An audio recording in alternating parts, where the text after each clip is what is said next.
मी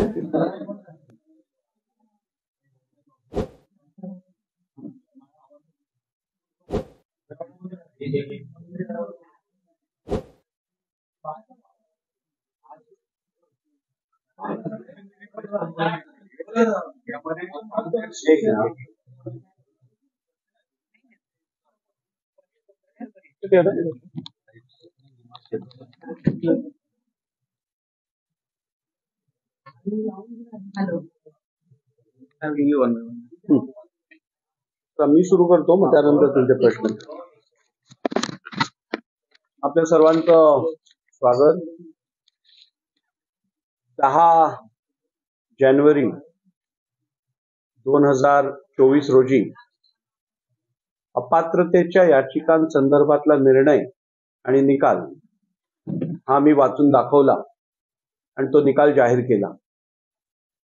तो निकाल जाहीर केल्यानंतर आज 16 जानेवारी 2024 गेली 6 दिवस सातत्याने अनेक माध्यमातून अनेक लोक,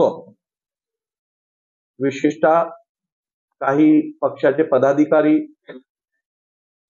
कार्यकर्ते समाजामध्ये एक गैरसमज पसरवायचा प्रयत्न करत आहेत आणि म्हणूनच तो गैरसमज दूर करणं हे या संविधानाच्या हितात आहे, लोकशाहीच्या हितात आहे आणि सामान्य माणसाच्या हितात आहे. म्हणून ते काही गैरसमज जे आहेत, लिगल सबमिशन जे आहेत, त्या संदर्भातलं स्पष्टीकरण लोकांसमोर येणं अत्यंत आवश्यक आहे. म्हणूनच आज मी खरं तर या पत्रकार परिषदेमार्फत जी सत्य परिस्थिती आहे ती आपल्या समोर मांडण्याचा प्रयत्न करत आहे.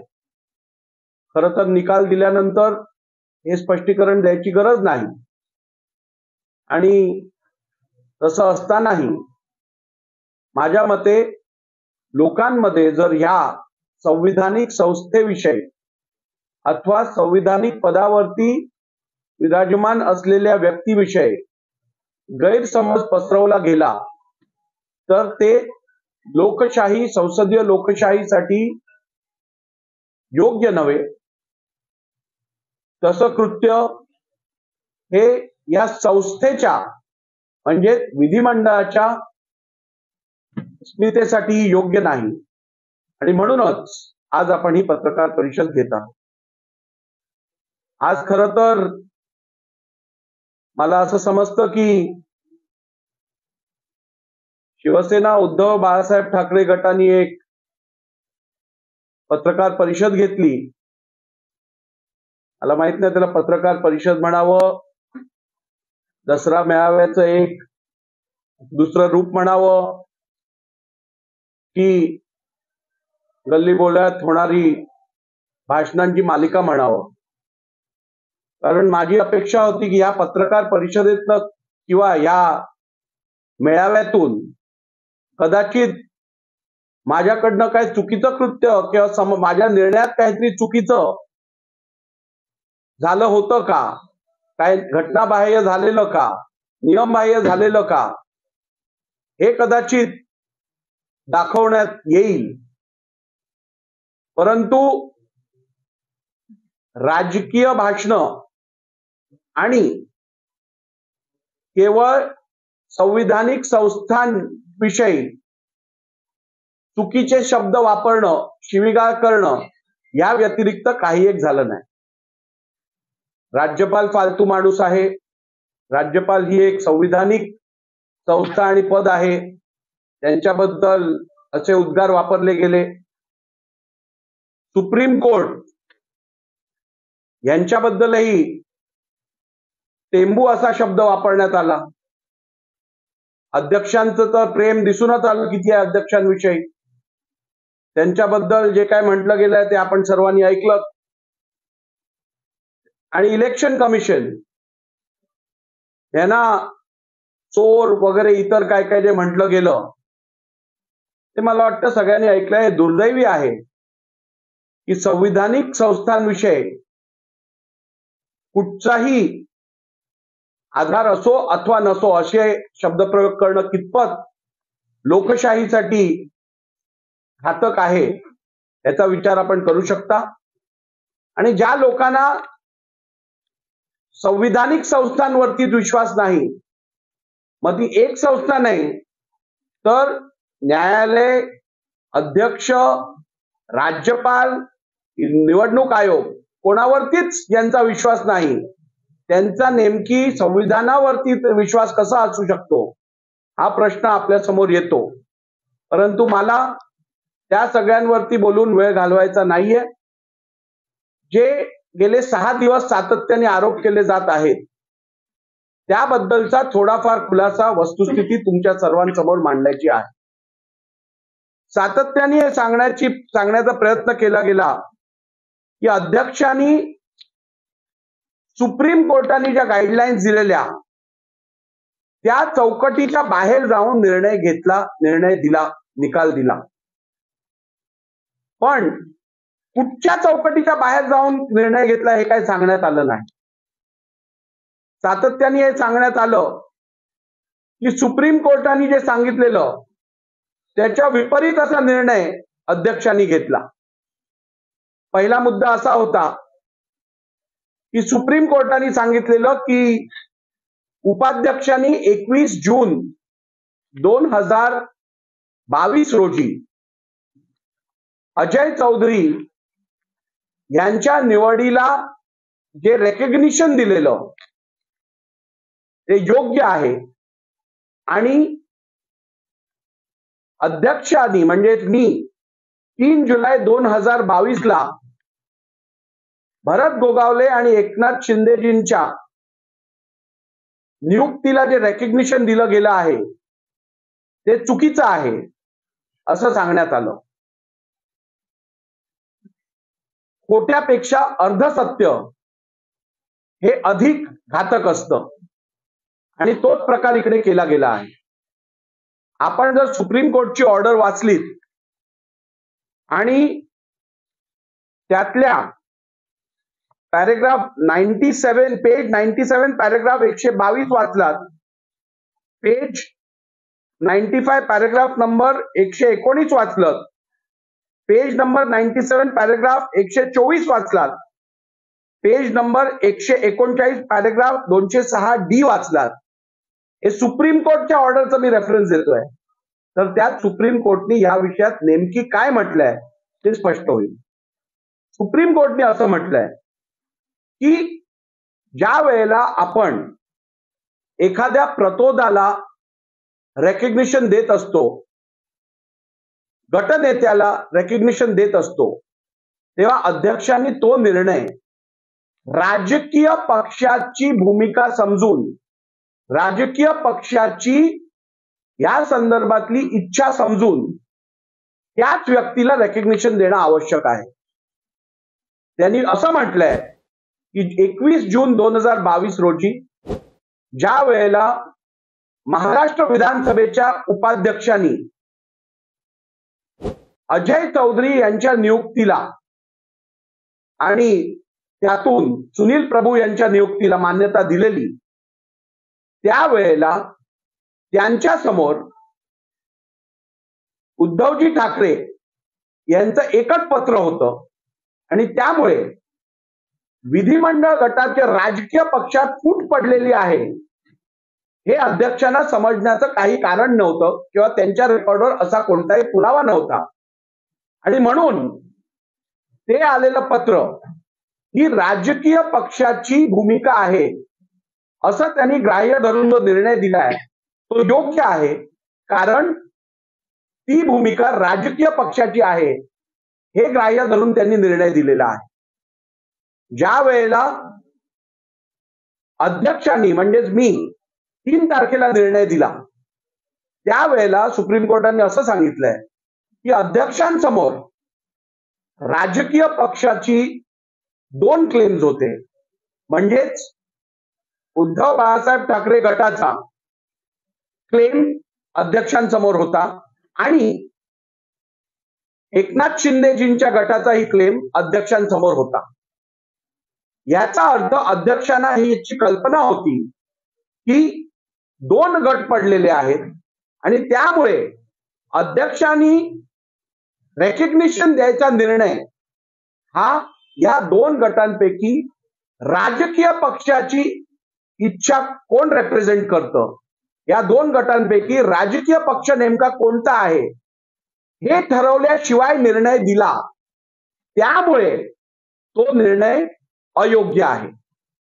त्यानंतर paragraph 139, 206, paragraph 206D, page number 139 मध्ये सुप्रीम कोर्टाने अध्यक्षांना सांगितलंय की आपण मूळ राजकीय पक्ष कोणता हे पहिली नक्की निश्चित करा आणि तो निर्णय झाल्यानंतर ज्याला आपण रेकग्निशन देता, मूळ राजकीय पक्ष म्हणून ज्याला आपण डिक्लेअर करता, त्या मूळ राजकीय पक्षाच्या इच्छेनुसार आपण प्रतोदला मान्यता द्या आणि त्यानंतर डिस्क्वालिफिकेशन वरती निर्णय घ्या.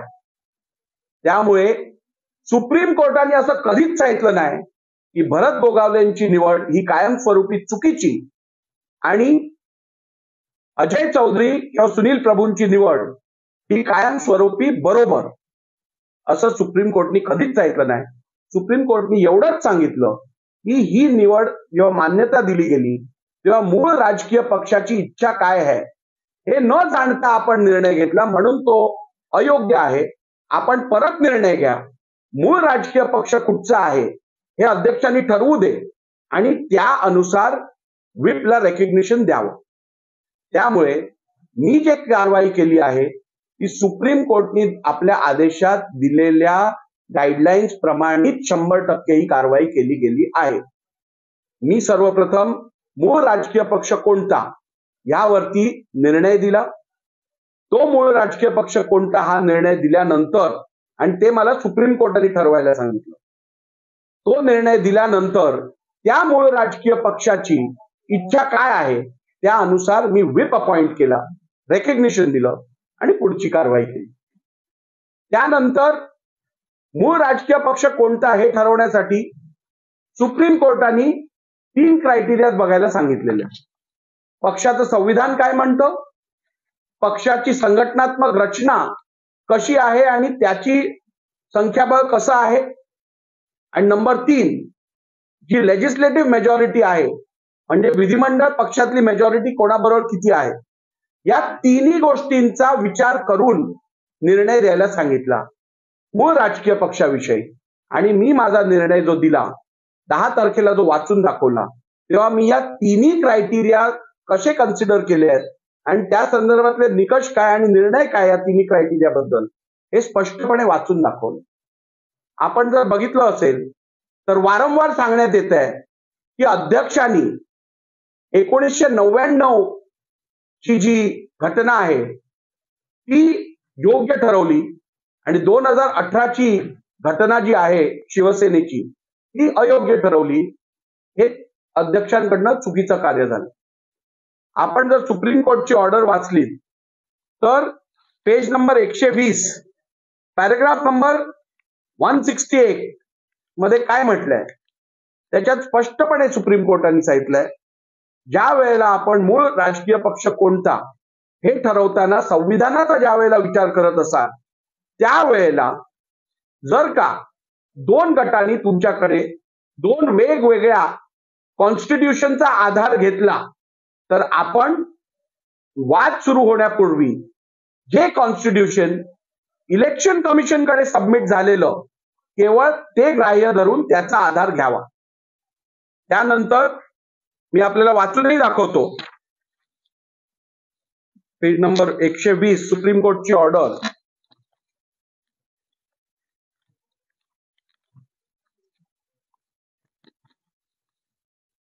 In arriving at the decision, the speaker must consider the constitution of the party as well as any other rules and regulations which specify the structure of the leadership of the party.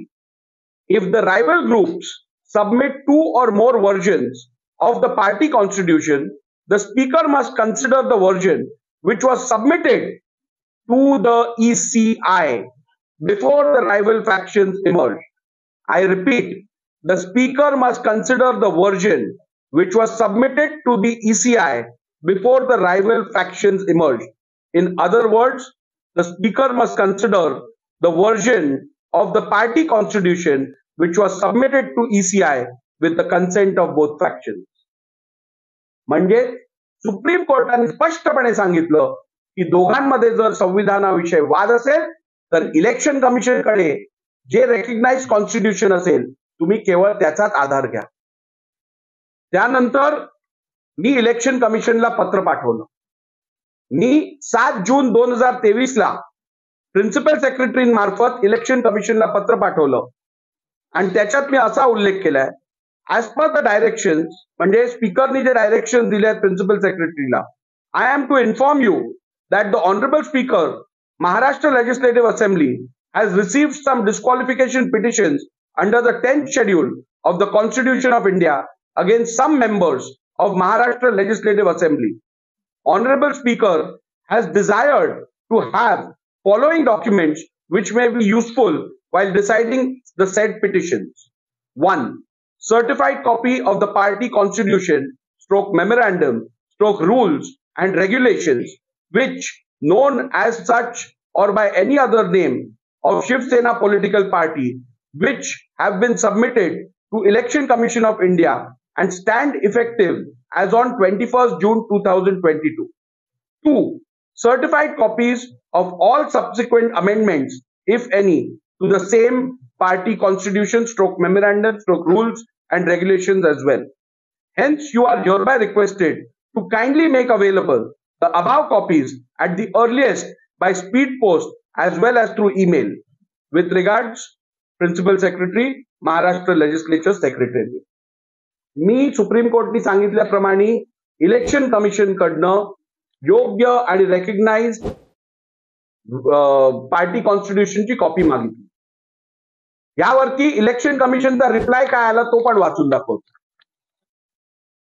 यावरती election कमिशनचा reply असा आलाय, to the secretary in charge Maharashtra legislature secretariat Vidhan. What day? हे 22 जून 2023 ला election कमिशनचा reply आलाय. Sir, I am directed to refer to your letter number so and so dated 7/6/2023 received in the commission on 10/6/2023 and to state that a copy of the constitution and rules of Shiv Sena as available on the records of the Election Commission of India is placed at Annexure 1. म्हणजेच 1999 ची constitution त्यांनी माझ्याकडे पाठवली. B. As to subsequent amendments, if any, to the same mentioned in paragraph 2 of your reference, the order passed by the Election Commission of India in the dispute case number 1 of 2022 relating to Shiv Sena under paragraph 15 of the election symbol relevant reservation and allotment 1980 rules 1986 on 17 February 2023 contains the factual position. त्यांनी असं सांगितलं की संविधान आमच्याकडे जे record वरती आहे त्याची प्रत आम्ही तुम्हाला देतोय. ती प्रत होती 1999 चे संविधान आहे ते. आणि मी त्यांना स्पेसिफिकली विचारलं की तुमच्याकडे कुठचेही घटनेमध्ये, शिवसेनेच्या घटनेमध्ये सुधार केलेल्याची कुठची प्रत प्राप्त असेल तर ती पण द्या. त्यावरती त्यांनी उत्तर मला काय दिलंय की या संदर्भातला निर्णय आम्ही आमच्या ऑर्डरमध्ये मेन्शन्ड आहे. आता त्यांच्या ऑर्डरमध्ये page number 71 paragraph number 132 4B याच्यात काय लिहिलंय, the amended constitution of 2018 is not on record of the commission. हे मला इलेक्शन कमिशननी स्पष्टपणे सांगितलंय. आता वारंवार असा उल्लेख केला जातो, ही तर वस्तुस्थिती आहे. म्हणजे माझ्याकडे सुप्रीम कोर्टच्या डायरेक्शनच्या अनुसार इलेक्शन कमिशनकडे जे रेकॉर्ड आहेत तेवढंच ग्राह्य धरण्याचे अधिकार होते. माझ्याकडे स्वतःहून या संदर्भातला इतर निर्णय घ्यायचा अधिकार नव्हता. जे इलेक्शन कमिशनकडे होतं ते ग्राह्य धरण्यासाठी मला सुप्रीम कोर्टाने सांगितलं. त्यानंतर वारंवार हे सांगितलं जात आहे की आम्ही पक्षाचं संविधान हे इलेक्शन कमिशनकडे सबमिट केल्याचा पुरावा अध्यक्षांना दिलेला, ते कसं संपूर्णपणे खोटं आहे हे पण मला आपल्याला सांगणं आवश्यक वाटतं. सर्वप्रथम त्यांनी 2013च्या घटना दुरुस्तीचा उल्लेख केला. मला वाटतं काही व्हिडिओजही दाखवले 2013 मध्ये जेव्हा मी शिवसेनेत होतो त्यावेळेला त्या मीटिंगसाठी उपस्थित होतो वगैरे.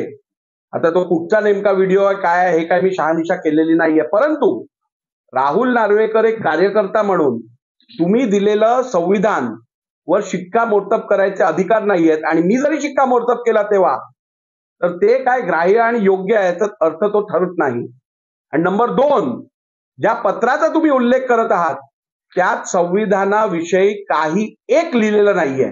ते पत्रही मी तुम्हाला वाचून दाखवतो. शिवसेनेने इलेक्शन कमिशनला दिलंय असं ते म्हणतात आणि त्याच्यावर इलेक्शन कमिशनचा स्टॅम्प आहे असं ते म्हणतात. त्या पत्रात काय उल्लेख केलाय बघा. त्या पत्रात असं लिहिलंय, to the chief election commissioner, election commission of India, Nirvachan Sadan, Ashoka road, Navi Delhi. Respected sir, Shivsena party office bearers election program notice was declared on 17 December 2012 by election officer Shri Balakrishna Joshi, Advocate, High Court, Mumbai. Application/nomination forms were invited for the post of Shivsena Paksha Pramukh, National Executive, Shivsena leaders and deputy leaders. The last date of receiving the nomination was up to 3 p.m. on 12 January 2013. There was one nomination form received for the post of Shivsena Paksha Pramukh. 9 forms were received for the post of Shivsena leaders and total 21 forms were received for the post of deputy leaders. All these forms were scrutinized on the 15th Jan 2013 as stipulated in election notice and were found to be in order and declared valid by the election officer. Election to the above post were held on 23rd January 2013 at Shivsena Bhavan, Dadar, Mumbai, as per the program declared with a election notice. All the candidates were declared elected unopposed as the number of forms that were received equaled the number of posts. The election results were declared by the election officer in the presence of the representative members. Elections were held in free and fair atmosphere as per the democratic principles and guidelines set up by Election Commission of India. We submit herewith the election results declared by the election officer. After the election procedure was completed, Shivsena Paksha Pramukh Shri Uddhavji Thackeray co-opted 6 deputy leaders and his absolute discretionary powers conferred upon him as per the Shivsena Constitution Article 9A. The list of 6 co-opted deputy leaders is also attached herewith for your record. Also, please find copies attached of the election procedure and results declared by election officer Shri Balakrishna Joshi, Advocate, High Court, Mumbai. हे त्यांचं पहिलं पत्र आणि इलेक्शनचा result जाहीर केला त्याची copy त्यांनी एन्क्लोज केली आहे. या पत्रात 2013 मध्ये त्यांनी कुठेही इलेक्शन कमिशनला या घटनेत दुरुस्ती झाली आहे किंवा घटनेत झालेल्या दुरुस्तीची कॉपी आम्ही तुम्हाला देत आहोत हे कुठेही उल्लेख नाहीये. याच्यात केवळ इलेक्शनचा जो रिझल्ट आहे तो त्यांनी इलेक्शन कमिशनला कळवायचं काम केलंय. सर्वप्रथम म्हणजे हा पुरावा झाला की त्यांनी जे सातत्याने बोलतायत की आम्ही इलेक्शन कमिशनला कॉपी दिली त्याचं कुठेही अक्नॉलेजमेंट त्यांच्याकडे नाहीये. त्यांच्याकडे जे अक्नॉलेजमेंट आहे ते केवळ निवडणूक जी संघटनात्मक झाली त्याचा रिझल्ट डिक्लेअर जो त्यांनी केला त्याची माहिती त्यांनी इलेक्शन कमिशनला पोहोचवली आहे. घटनेत दुरुस्ती झाली ती दुरुस्ती काय होती त्याची प्रत इलेक्शन कमिशनकडे दिली आहे की नाही हे 2013च्या पत्रात कुठेही म्हटलं नाहीये. 1. नंबर 2, जो युक्तिवाद आज टेलिव्हिजन समोर आणि मीडिया समोर ते करत आहेत तो युक्तिवाद त्यांनी माझ्या समोर केला का? तुम्ही त्यांचा रिप्लाय बघा, त्यांचं पिटिशन मध्ये बघा. कुठेही 2013च्या कॉन्स्टिट्यूशन बद्दल काहीच म्हटलं नाहीये. 2018च्या कॉन्स्टिट्यूशन बद्दल ते बोलतात आणि आता 2018च्या कॉन्स्टिट्यूशन वरती मी येतो. 2018च्या कॉन्स्टिट्यूशन बद्दल ते म्हणतात की आम्ही पुरावे दिले आहेत इलेक्शन कमिशननी ते कॉन्स्टिट्यूशन आम्ही त्यांच्याकडे सबमिट केल्या संदर्भातलं. आता हे अनिल परब हे सातत्याने हे 4 एप्रिल 2018चं पत्र इलेक्शन कमिशनला जे त्यांनी दिलंय ते सातत्याने दाखवत असतात. लक्षात घ्या, दाखवत असतात. वाचून एकदा तरी दाखवलं का? कारण त्यात काय लिहिलंय ते त्यांना पण माहिती आहे. ह्यात पण हेच लिहिलंय की 2018 मध्ये निवडणुकीचा जो निकाल आहे तो निकाल त्यांनी इलेक्शन कमिशनला कळवलाय. या पत्रात त्यांनी मला दाखवू दे संविधानाबद्दल एकही शब्द त्यांनी उल्लेख केलाय का? अजिबात केला नाहीये. पाहिजे तर हे पण पत्र वाचून दाखवतो. Respected sir, Shivsena 4 April 2018. Respected sir, Shivsena Party Office Bearers Election Program notice was declared on 15 December 2017 by Election Officer Shri Balakrishna Joshi, Advocate High Court, Mumbai. Election program declared by the election officer entailed the period for filing of nominations from 5th January 2018 to 10 January 2018, and accordingly, nomination forms were invited for the post of Shivsena Paksha Pramukh, Shivsena leader, deputy leaders. The last date for receiving the nomination was up to 3 p.m. on 10 Jan 2018. There was one nomination form received for the post of Shivsena Paksha Pramukh. 9 forms were received for the post of Shivsena leaders, and total 21 forms were received for the post of deputy leaders. All these forms were scrutinized on the 11th Jan 2018 as stipulated in the election notice and were found to be in order and declared valid by the election officer. Election to the above post were held on 23rd January 2018 at NSCI Vallabhbhai Patel Sports Complex, Worli, Mumbai. As per the program declared with the election notice, all the candidates were declared elected unopposed as the number of forms received equal the number of posts. The election results were declared by the election officer in the presence of the representative members. Elections were held in free and fair atmosphere as per the democratic principles and guidelines set up by Election Commission of India. We submit herewith the election results declared by the election officer. We submit herewith the election results declared by the election officer. After the election procedure was completed, the newly elected national executive resumed on the dais. Shivsena Paksha Pramukh Shri Uddhavji Thackeray co-opted 4 leaders and 12 deputy leaders under his discretionary powers as per Article 9A of the Constitution of the party. The list of the names of 4 leaders and 12 co-opted deputy leaders is also attached herewith for your record. Also, please find copies attached to the election procedure and results declared. Copies attached. कोणत्या copies attached आहेत? Election procedure and results declared by election officer Shri Balakrishna Joshi, Advocate High Court, Mumbai. काय केलंय? पत्र याच्यात कुठे उल्लेख आहे? संविधानात अमेंडमेंट झाल्या, ते अमेंडमेंट आम्ही इलेक्शन कमिशनकडे पूर्तता केली, नियमाप्रमाणे त्यांना दिली, त्या संदर्भातलं रेझोल्युशन आणि इतर पत्र जे अपेक्षित आहेत सोबत जोडायचे ते जोडून त्या संविधानाची प्रत इलेक्शन कमिशनकडे देत आहोत. कुठे उल्लेख आहे? अजिबात नाही. त्यामुळे कुठचा तरी पेपर दाखवायचा, कागद दाखवायचा, त्याच्यावर इलेक्शन कमिशनचा स्टॅम्प आहे हा वापरायचा, पण त्याच्यात काय लिहिलंय हे कोणाला वाचून दाखवायचं नाही. कारण बंद मुट्ठी लाख की, खुल गई तो खाक की. तर असो, ही वस्तुस्थिती आहे, ती मी तुमच्यासमोर मांडली आहे. त्यानंतर आपल्याला आता घेऊन येतो मी लिडरशिप स्ट्रक्चरवरती. दुसरा क्रायटेरिया मी कन्सिडर केला तो संघटनात्मक रचना, म्हणजेच जी राष्ट्रीय कार्यकारिणी आहे त्याची रचना. आता 2018 मध्ये शिवसेना उद्धव बाळासाहेब ठाकरे गटाने जी संघटनात्मक रचना इलेक्शन कमिशनला पाठवलेली आणि जी इलेक्शन कमिशनच्या वेबसाईट वरती आहे, मी तीच ऑर्गनायझेशनल स्ट्रक्चर ग्राह्य धरलेलं आहे. म्हणजे जी मागणी उद्धव बाळासाहेब ठाकरे गटाची होती तीच ग्राह्य धरली आहे आणि तेच ऑर्गनायझेशनल स्ट्रक्चर माझ्या ऑर्डरमध्ये मी ग्राह्य धरलेलं आहे. कोर्टाने पॅराग्राफ 168 मध्ये असं सांगितलंय की ऑर्गनायझेशनल स्ट्रक्चर जे आपण कन्सिडर कराल ते कॉन्स्टिट्यूशन म्हणजे जे व्हॅलिड घटना आहे त्याच्याशी निगडीत, म्हणजे त्याच्यात दिल्या त्याप्रमाणे आहे का बघा. ज्या वेळेला मी ते बघितलं त्यावेळेला कॉन्स्टिट्यूशन म्हणजे घटनेमध्ये ज्या प्रकारे ती रचना असायला पाहिजे होती, त्यात काही सदस्य निवडून यायचे होते, काही सदस्यांना अपॉइंट करायचं होतं पक्षप्रमुखांनी, त्यात बदल केला गेला होता. ते घटनेप्रमाणे नव्हतं. त्यामुळे इलेक्शन कमिशन सुप्रीम कोर्टच्या गाईडलाईन्स प्रमाणे ते कॉन्स्टिट्यूशनची निगडीत किंवा बरोबर योग्य नसल्यामुळे, कॉन्स्टिट्यूशन मध्ये दिलेल्या प्रोव्हिजन प्रमाणे नसल्यामुळे ते ग्राह्य धरणं शक्य नव्हतं. हे पण मी माझ्या निकालात संपूर्ण योग्यरित्या दाखवलेलं आहे.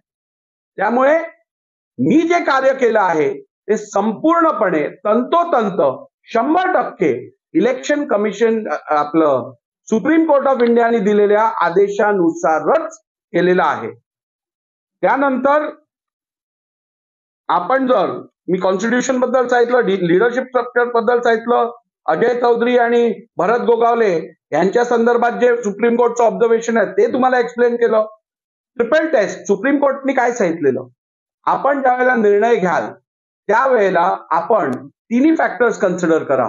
कॉन्स्टिट्यूशन मध्ये काय दिलंय ते बघा, आपण संघटनात्मक रचना योग्यरित्या आहे का ते बघा, आणि मग आपण लेजिस्लेटिव्ह स्ट्रेंथ बघा. या तिन्ही फॅक्टर्सना कन्सिडर करून आपण कायदेशीर रिझल्ट ऑर्डर दिली आहे. परंतु वारंवार केवळ म्हणजे एकूण मी आजची त्यांची रॅली बघून एक निकषावरती आलोय, खोटं बोलावं पण रेटून बोलावं. आणि त्याचबरोबर हे पण दिसून येतं की जर का आपण झोपलेल्या माणसाला उठवू शकतो, पण जो झोपल्याचं सोंग करतोय ज्याला या सगळ्या गोष्टी माहिती आहेत, परंतु आपल्या मनात आहे तेच सत्य मानून चालायचं, त्याला आपण कसं उठवणार. त्यामुळे ह्या पुढे काय मी कुठच्याही प्रकारचं स्पष्टीकरण देऊ इच्छित नाही. मला वाटतं या राज्याची जनता ही सुज्ञ जनता आहे. या राज्यातली जनता जी सत्य परिस्थिती आहे ती समजू शकते, आणि म्हणूनच त्यांच्यावर विश्वास ठेवून पुढचा निकाल तेच देतील अशी मला खात्री आहे. आणि मला काय अजून राजकीय भाष्य याच्यात करायचं नाहीये. जी वस्तुस्थिती आहे ती मी आपल्या समोर मांडली आहे, आणि त्यामुळे सुप्रीम कोर्टाने दिलेल्या आदेशांचं तंतोतंत पालन झालेलं आहे. कायद्यात ज्या तरतुदी आहेत त्यांचं पालन झालेलं आहे. डिस्क्वालिफिकेशन संदर्भात जे सातत्याने विचारलं जात आहे की आपण उद्धव ठाकरे आपलं एकनाथ शिंदेजींना पक्षाचे अधिकृत नेता किंवा पक्ष हा त्यांचा गट रिप्रेझेंट करतो असं मान्य केल्यानंतर उद्धव ठाकरे गटातल्या आमदारांना अपात्र का ठरवलं नाही, तर आपल्याला माहित आहे अपात्रता 2(1)(b) खाली ठरवत असताना, म्हणजेच जर का पक्षादेशाचं व्हायलेशन झालं असेल, तो पक्षादेश समजा मान्य केला नसेल, तर ते चेक करण्यासाठी ट्रिपल फिल्टर आहे. म्हणजे आपल्याला पहिली बघायला लागतं की ज्या व्यक्तीने पक्षादेश दिलेला आहे त्या व्यक्तीकडे खरोखर ते अधिकार होते का. नंतर आपल्याला बघायला लागतं त्यांनी तो व्हिप इश्यू केलेला का, आणि तिसरं बघायला लागतं की तो व्हिप इश्यू केलेला संबंधित आमदाराकडे पोचवलेला का, म्हणजे सर्व्हिस कंप्लीट होती का. यात जे पुरावे माझ्या समोर होते त्यात स्पष्ट दिसून येत होतं की हा व्हिप योग्यरित्या पोचवला गेला नव्हता, हा व्हिप सर्व केला गेला नव्हता. आणि तसंच तर सगळं रिप्लाय मध्ये उद्धव ठाकरे गटाने सांगितलंय. तर असं असताना मी या वस्तुस्थितीकडे डोळे बंद करून जर निर्णय घेतला असता तर मला वाटतं मी कुठेतरी माझ्यावर जी जबाबदारी आहे ती योग्यरित्या पार पाडली नसती. म्हणून त्यांना अपात्र न ठरवण्याचा माझा निर्णय हा योग्य होता, हा रिझल्ट होता. तर अशा परिस्थितीत मला वाटतं सगळे फॅक्ट्स हे आपल्या समोर आलेले आहेत. एवढंच यातून एक सामान्य राजकीय कार्यकर्ता म्हणून जर का मी विचार केला तर असं दिसून येतं की पक्ष संघटना चालवणं म्हणजे जबाबदारीचं काम आहे. पक्ष संघटना पक्षाचे संदर्भित नियम असतील, संघटनेतली घटना असेल, ही केवळ कागदावरती ठेवून कपाटात ठेवून देण्यापुरती नसते. त्याची अंमलबजावणी होणं आवश्यक असतं, आणि ते सर्व राजकीय पक्षांनी सिरियसली घ्यायची अत्यंत गरज आहे. अर्थातच अर्धवट अध्यक्ष म्हणजे अर्धवट त्या अर्थाने बोलत नाहीये, पार्ट टाइम अध्यक्ष किंवा पार्ट टाइम वकील हे काम पूर्ण करू शकत नाहीत. यासाठी पूर्णपणे स्वतःला पक्षाकडे डेडिकेट करायची गरज असते. ते पण लक्षात घेणं आवश्यक आहे. आणि कंपाऊंडर जेव्हा असे ऑपरेशन्स करतात त्यावेळेला त्याचा निकाल काय होतो हे आपण बघितलेलं आहे. त्यामुळे मला वाटतं आपण जे स्पष्टीकरण द्यायचं होतं ते दिलेलं आहे. धन्यवाद. न्यायालयाच्या निर्णयावर आपण एक घेऊ. तर तुम्ही त्या विरोधात मला आपला प्रश्न जरा ज्या पद्धतीनं बोललं गेलं अध्यक्षांना, राज्यपालांना आणि इतर सगळ्या संविधानात्मक संस्थांना, याच्यावर काही ऍक्शन घेतली गेली पाहिजे असं तुम्हाला वाटतं का? बघा, खरं तर जी लोक संविधानाचे आज धडे वाचत होते आणि जी लोक संविधानाची हत्या होत आहे, लोकशाहीची हत्या होत आहे असे विधान करत होते, त्या लोकांना आज संविधानातल्या पदांविषयी किंवा संविधानाने निर्माण केलेल्या संविधानातील जे इन्स्टिट्यूशन्स आहेत त्यांच्या विषयात जर मान नसेल किंवा त्यांच्याविषयी आदर नसेल आणि त्यांच्यावर विश्वास नसेल तर त्यांना संविधानाबद्दल बोलायचा अधिकारच नाहीये. कारण जो व्यक्ती भारताच्या संविधानावरती विश्वास ठेवतो ती व्यक्ती by the due process of laws काम करेल. ही व्यक्ती संविधानिक संस्थांवरती अशा प्रकारची टीपाटिप्पणी करून संविधानाचा अवमान करणार नाही. त्यामुळे अशा लोकांना संविधानावरती बोलायचा अधिकारच नाही. त्यांच्यावरती काय कारवाई करायला पाहिजे, करायला पाहिजे की करू नये, हा निर्णय मला वाटतं जनता जी कारवाई करायची आहे ती जनता करेल.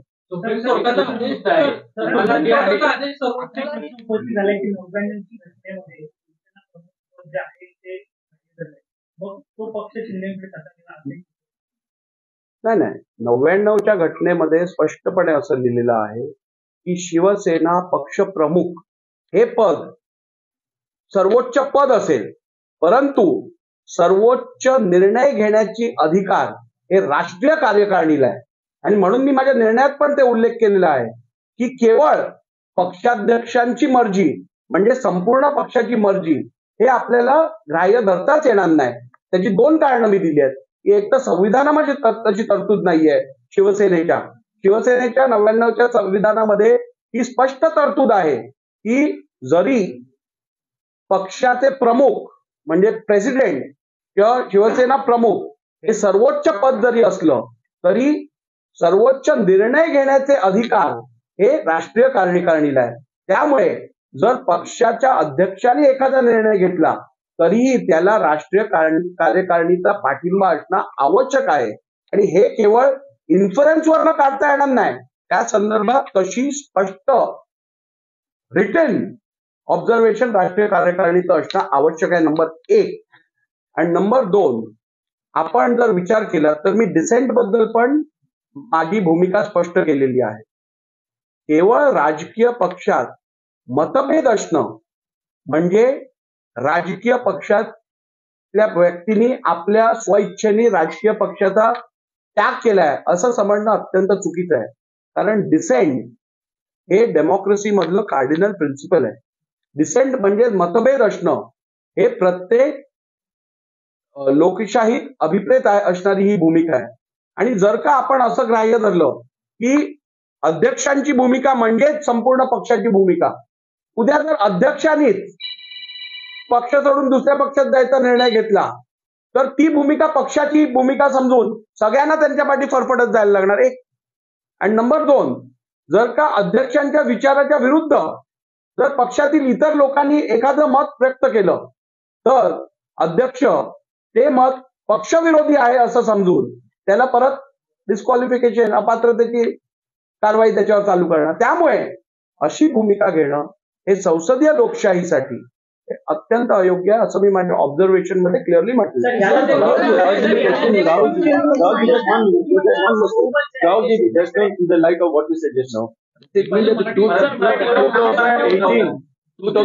Constitution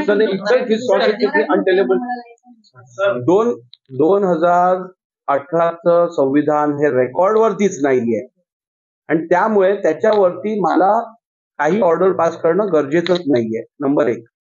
नंबर 2, 1999 मध्ये पण ज्या वेळेला आदरणीय कैलासवासी हिंदू हृदय सम्राट बाळासाहेब ठाकरेंनी ज्या वेळेला या कॉन्स्टिट्यूशन मध्ये अमेंडमेंट केली, ती इलेक्शन कमिशनचा जो निर्णय होता ती इंटर पार्टी डेमोक्रेसी असायला पाहिजे त्याच्या अनुषंगानेच ही अमेंडमेंट केली. म्हणजे त्यावेळेला पण त्यांना अभिप्रेत हेच होतं की संघटनेत डेमोक्रेसी असणं आवश्यक आहे आणि म्हणून सर्वोच्च पद जरी शिवसेना प्रमुखांचं होतं, पण निर्णय घ्यायचा सर्वोच्च अधिकार हा राष्ट्रीय कार्यकारिणीला होता. हे सगळं त्यांचं कॉन्स्टिट्यूशन मध्येच उल्लेख आहे. सर, याच्यात एक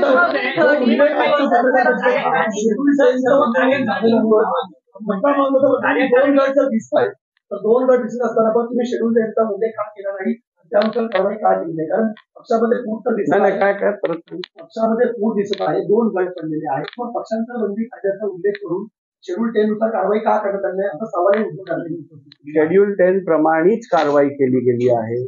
शेड्यूल 10 प्रमाणे ज्या वेळेला दोन गट दिसून येतात त्यावेळेला सुप्रीम कोर्टाने सांगितलं सर्वप्रथम अध्यक्षांनी हे ठरवायचं की मूळ राजकीय पक्ष कोणता गट रिप्रेझेंट करतो. ते ठरवण्यासाठी सुप्रीम कोर्टनी ट्रिपल टेस्ट दिली. त्या ट्रिपल टेस्टच्या आधारावरती आपण ठरवलं की मूळ राजकीय पक्ष कोणता आहे. मूळ राजकीय पक्ष ठरवल्यानंतर आपण व्हिपला रेकग्निशन दिलं, पक्ष प्रतोदाला रेकग्निशन दिलं. ते रेकग्निशन दिल्यानंतर आपण शेड्यूल 10चा निर्णय दिला. याचिका ज्या डिसमिस करायच्या होत्या त्या डिसमिस केल्या. त्यात रिझनिंग दिलेलं आहे. आता 10 जानेवारी 2024 पासून 16 जानेवारी 2024 पर्यंत किमान 10 ते 12 वेळा मी या सगळ्याचं स्पष्टीकरण दिलेलं आहे. आता मी मगाशी तुम्हाला सांगितलं झोपल्याचं सोंग केलेला कसं उठवणं.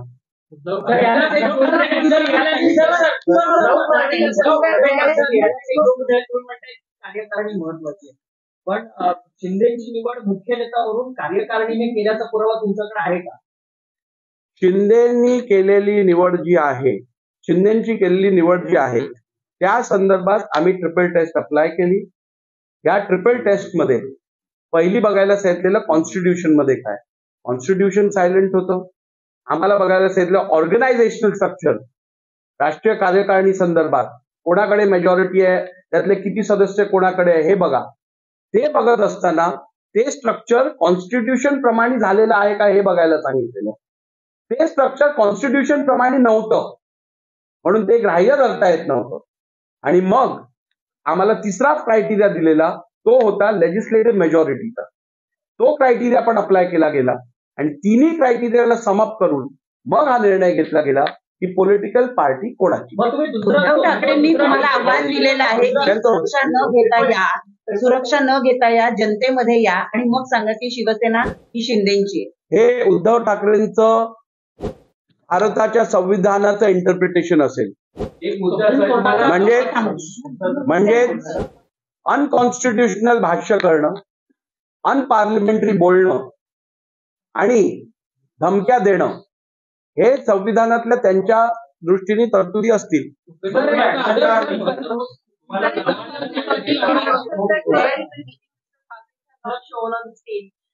You yourself voted for Uddhav Thackeray to be elected as a leader. Why is it that you don't recognize him as a leader? I have just told you. First of all, I have not voted in any such election. So your hands are going up in what they are saying. I have not voted in any such election. I do not even know what meeting are they referring to. They are showing some videos.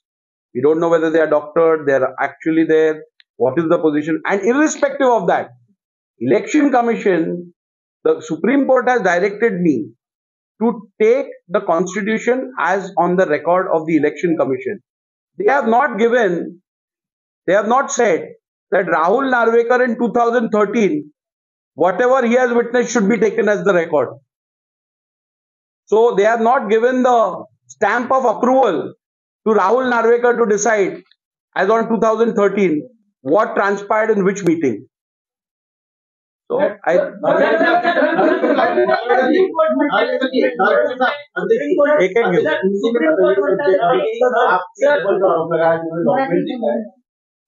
आपका क्या कहना है उसको लेकर? 2007 से 2013 और 2018 में उन्होंने कहा कि उन्होंने सबमिट किया था, लेकिन उसमें आपने कहा कि क्या सबमिट किया था, क्या लिखा था, वो डिफरेंट बात थी, अलग बात थी। और नहीं, मैंने ये बताया है कि सुप्रीम कोर्ट के आदेश के अनुसार जब दो गुट ने दिए हुए संविधान में फर्क होता है, अलग अलग रहते हैं, तब महाराष्ट्र विधानसभा के अध्यक्ष ने इलेक्शन कमीशन के पास डिस्प्यूट अराइज होने से पहले जो कॉन्स्टिट्यूशन अवेलेबल है उस पे निर्भर रहना है। और वो जो बार बार कह रहे हैं, जिसके बारे में सही अर्थ से तो मुझे जरूरत नहीं है उसके ऊपर ध्यान देने की, मुझे तो आदेश सुप्रीम कोर्ट का है, इलेक्शन कमीशन के पास है, उस हिसाब से काम करो। फिर भी मैंने ये दोनों पत्र देखे और उन दोनों पत्र में कॉन्स्टिट्यूशन अमेंड हुआ है और वो इलेक्शन कमीशन के पास सबमिट किया जा रहा है, ऐसा कुछ भी नहीं लिखा है। उसमें केवल जो चुनाव हुए थे शिवसेना के, उस चुनाव के बारे में मालूमात इलेक्शन कमीशन को दी जा रही है, संविधान नहीं दिया जा रहा है। जो वो कह रहे हैं हमने सबमिट किया है संविधान, हमने अमेंडमेंट की कॉपी दी है सुप्रीम इलेक्शन कमीशन को और उसकी रिसीट हमारे पास है, उसकी पोस्ट पावती हमारे पास है, उसकी एक्नॉलेजमेंट हमारे पास है। वो एक्नॉलेजमेंट इलेक्शन रिजल्ट जो सबमिट हुआ था उसकी है, इलेक्शन शिवसेना के कॉन्स्टिट्यूशन की बिल्कुल नहीं। सर तुम्ही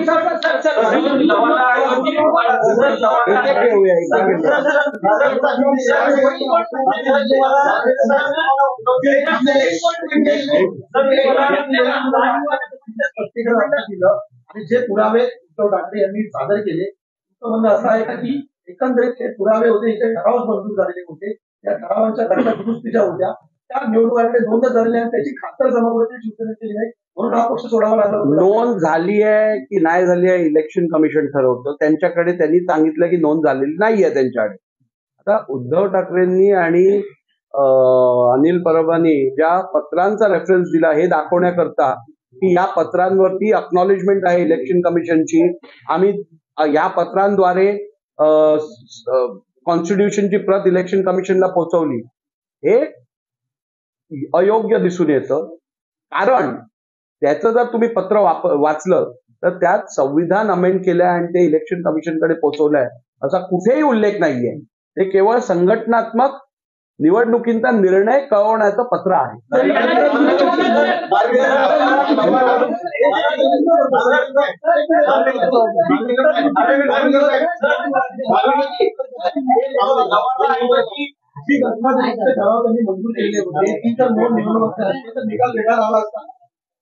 जर त्या पक्षाने आपलं काम योग्यरित्या केलं असतं तर निश्चितपणे फॅक्ट्स मध्ये बदल असतात। सर यालाच एक तो प्रश्न आला तुमचा। सुनावणी घटना दुरुस्ती केली होती किंवा नव्हती, असा काही मुद्दा आला होता? सुनावणीत केवळ एकनाथ शिंदे गट यांनी 1999 ते संविधानावरती रिलायन्स ठेवलेला आणि उद्धव ठाकरे गट यांनी 2018च्या कॉन्स्टिट्यूशन वरती रिलायन्स ठेवलेला। त्यांनी कुठेही 2013च्या कॉन्स्टिट्यूशनने आपल्या पिटिशन मध्ये किंवा रिप्लाय मध्ये म्हटलं नाहीये। 2013चं जे पत्र मी तुम्हाला वाचून दाखवलं ते पहिल्यांदा त्यांनी त्यांच्या ऍफिडेव्हिट इन एव्हिडन्स मध्ये सादर केलं आणि ते पण ते सादर केलं ते मी तुम्हाला वाचून दाखवलंय, त्याच्यात संविधानाविषयी काही एक उल्लेख नाहीये।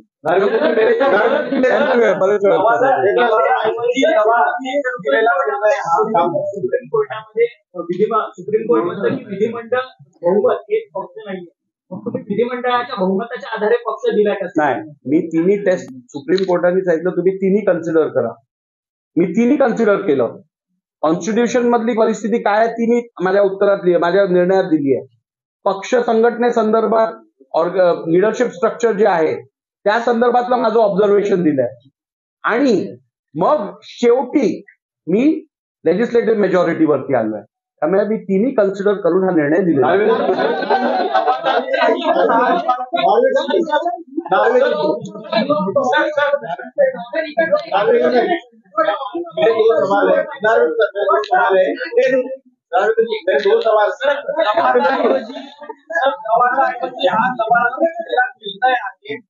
असं म्हणतात हा संविधानिक पदाचा अपमान नव्हे का? नाही, मला वाटतं या संदर्भातलं उत्तर मी दिलेलं आहे की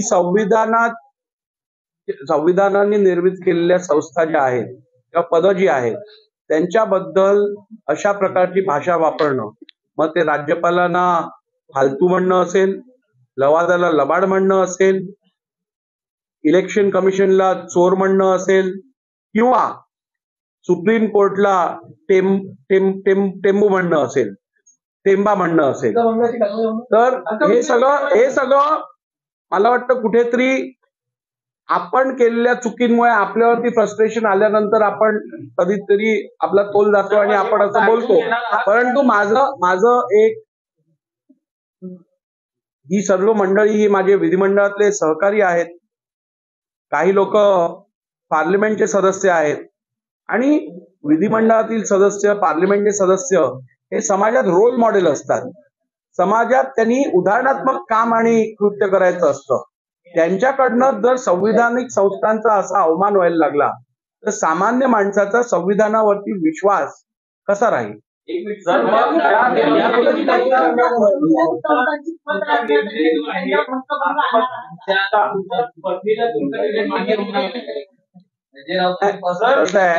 कसं आहे, मी आपल्याला यापूर्वीच सांगितलंय, जेव्हा आपल्याकडे मेरिट नसतं तेव्हा आपण वावगं बोलतो, इकडचं तिकडचं बोलतो, पर्सनल टीका करतो, एखाद्याच्या परिवाराबद्दल बोलतो, एखाद्याच्या वैयक्तिक विषयांवरती बोलतो. त्यामुळे लोकांना समजतं. मी आज तुमच्या समोर आलो, मी जी वस्तुस्थिती आहे ती पुराव्यानिशी दाखवली. मी जे पुरावे दाखवले ते केवळ दाखवले नाही स्क्रीनवर, वाचून दाखवले. तर लोकांना समजतं. अजून याच्यात काय बोलायचं? मला वाटतं आपण आता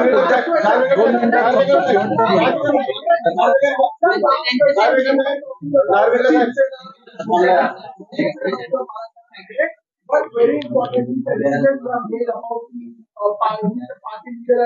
But in fact, after the split, Shiv Sena UP has a constitutional validity as per the Constitution. I have taken the decision in accordance with the directions of the Honorable Supreme Court. I was asked to decide which is the political party out of the two groups retrospectively as on 21st June 2022 when the dispute arose. With regards to the current position of the party, that has been decided by the Election Commission of India, which is binding on everyone. Thank you. गर्जा हिंदुस्तान चॅनलला subscribe करा आणि